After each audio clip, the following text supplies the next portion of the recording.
अस्सलामुअलैकुम जी। माशाल्लाह से 14 रोज़े हो गए हैं, पता भी नहीं चला। और ये तो बात वाकई सच है। लोग तो खैर शुगर में पहले रोज़े से कहना शुरू हो गए थे कि 29 रोज़े रह गए हैं, पता भी नहीं चला। लेकिन वाकई अब तो माशाल्लाह से आधे रोज़े गुजर गए हैं। और मैं वॉइस ओवर जब कर रही हूँ तो ये 15वां रोज़ा हो जाएगा इंशाल्लाह, जब तक आपको वीडियो मिलेगी। तो मैंने सोचा था कि इस दफ़ा मैंने ना फ्राइड आइटम्स वाला जो है ना एक रूल या रीत जो चल रही है, पता नहीं किसने ये वैसे शोशा छोड़ा था कि मीठे शरबत और फ्राइड आइटम से रोज़े इफ्तार करेंगे, वो ऐसी ही चली है। ऊपर से हमारी कौम ऐसी है कि वो जो अनहेल्दी और इस तरह के ट्रेंड होते हैं ना, वो बड़ी जल्दी सेट हो जाते हैं और फिर उस पर कायम भी रहते हैं सदियों।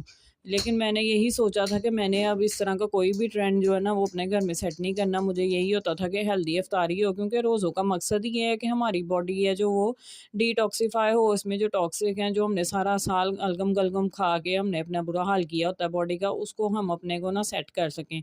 लेकिन हम लोग और ही ज़्यादा उसका बुरा हाल कर लेते हैं। इसलिए इफ्तारी के टाइम खाने पीने के बाद लोगों को जलन और सीने में जलन, ये वो सारे मसले ज़्यादा होने लग जाते हैं, क्योंकि उनका जो लाइफस्टाइल है ना वो ज़्यादा अनहेल्दी हो जाता है रोज़ों में। एक तो सारी टाइम इस तरह खाते हैं कि बस अब कभी खाना ही नहीं है उन्होंने। और अफ्तारी टाइम तो फिर बेचारे ज़ाहिर है वैसे जस्टिफाइड होते हैं कि हमने अब खाना ही खाना है सारा दिन भूखे रहने के बाद। लेकिन मुनासिब खाना चाहिए। अगर आप पेट भर के ज़ाहिर है खा भी रहे हैं ना, तो इस तरह की चीज़ खानी चाहिए जो आपको बहुत ज़्यादा नुकसान ना दे। इस वजह से मैंने इस दफ़ा यही सोचा कि मैंने ज़्यादा फ्राइड आइटम्स का हिसाब रखना ही नहीं है। बस सिंपल खाना होगा, या जो भी बनाना है ना वो इस तरह का हो कि वो सिंपल सिंपल हो, उसमें बहुत ज़्यादा ऑयल और इस तरह का खाना ना हो। इस वजह से मैंने एक दो दफ़ा बच्चों की पसंद की चीज़ें भी बनाई ना, जैसे पास्ता वगैरह बना लिया। उसमें भी ज़ाहिर है ऑयल बहुत थोड़ा जाता है। और चिकन ब्रेड वगैरह भी मैंने आपके साथ शेयर की, वो भी बेक हो जाती है, इसलिए उसमें भी ऑयल नहीं इतना होता।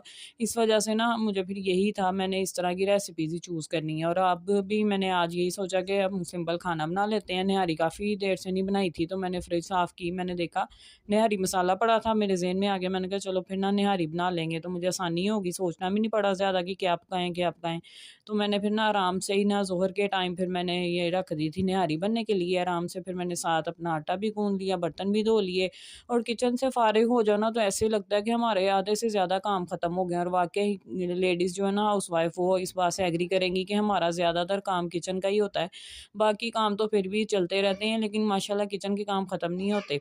तो यहाँ पे मैंने किचन से फ़ारिग हो के ना तो उसके बाद निहारी को भी डन कर लिया था। अब मुझे सिर्फ़ रोटियाँ पकानी थी, वो मुझे यही था कि मैं ज़रा ना इफ्तारी से पहले पका लूँगी आराम से।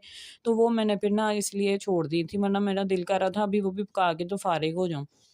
साथ-साथ जो आटे का पानी आपने देखा है ना, वो मैं पौधों में डाल देती हूँ, क्योंकि उसमें आटा भी थोड़ा बहुत होता है, तो वो पौधे के लिए अच्छा भी होता है और पानी ज़ाया भी नहीं होता। यहाँ पे फिर मैंने अपने पौधों, प्यारे पौधों को पानी दे दिया था। अब गर्मियाँ आ रही है ना, तो पानी तकरीबन रोज़ ही देना पड़ता है। मैं इंशाल्लाह पौधों की भी वीडियो शेयर